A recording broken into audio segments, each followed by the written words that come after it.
Hi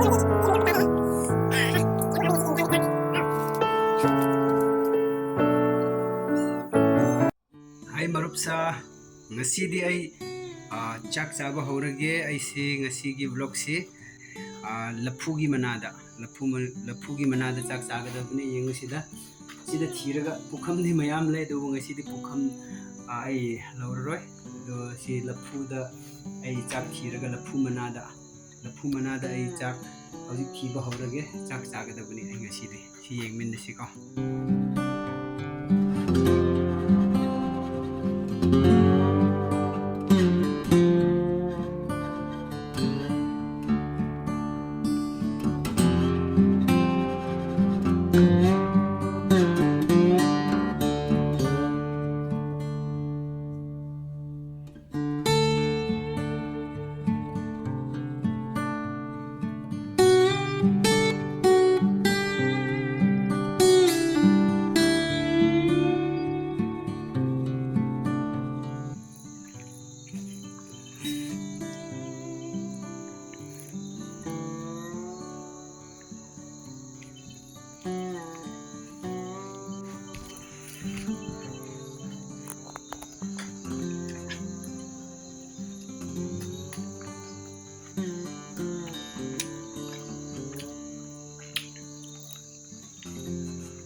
Hả?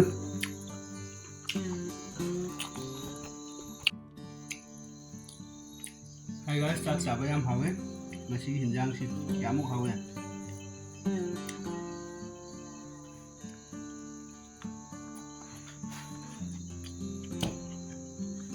Na moruk ka ngakha fry ni, ngakha kang bodo.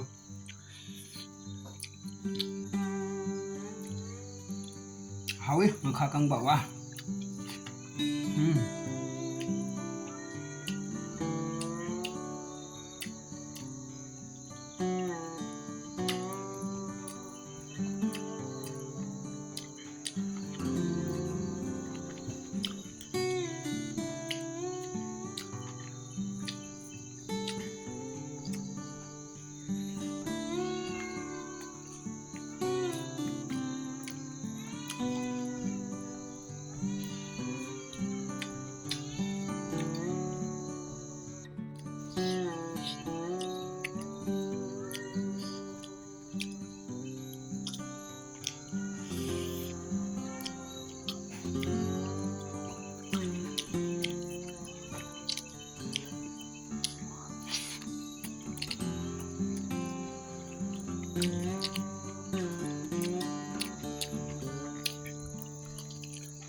Marupsa loine chak chaba loire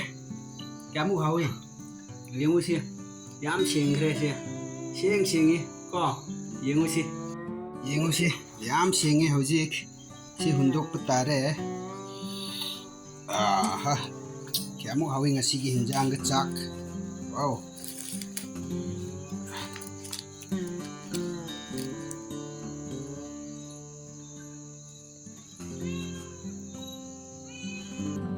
Hi guys, chak chaba loire ngasi gi de si phawo lo sinjrage chak chaba gi ko vlog kitang semjarak pani bye bye anoba viewers leira bit tarabadi yengbi bat Hi guys, ngasi gi de si phawo lo sinjrage kana gumba agi ahanba video vlog yengbi bat tarabadi please subscribe tawbiyo like tawbiyo share tawbiyo agi vlog jat tongan ba dum hapcharakke ngasi gi si phawo lo sinjrage bye bye